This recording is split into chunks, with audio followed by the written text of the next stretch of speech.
Диана Скатованың эфирден кетуіне не себеп болды? Жансаяның не қатысы бар? Қосылайық жобасының жүргізушісі Диана Скатова 5 маусымда эфирге шықпады.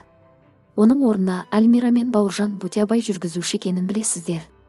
Әлеуметтік желіде Диана Скатованың эфирден кетіп қалғаны туралы әңгімелер көп.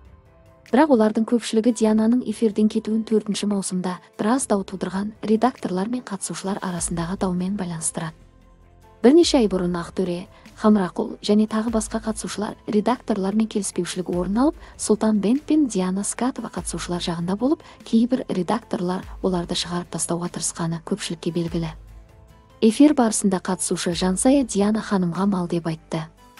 Жансаяның артында Диана Скатовадан да мықты редактор тұрғанына Диана ханым қатты жылады.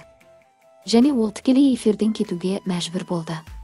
Осыдан кейін Альмира эфирге жүргізуші болып оралса, Диана ханым бәрін тастап шетелге кетті. Бұл жағдай редакцияның ашуын тудырды. Шетелден оралған соң Диана маусымның соңына дейін шоуды жүргізеді. Бірақ ол Қосылайықпен қоштасып үлгерген.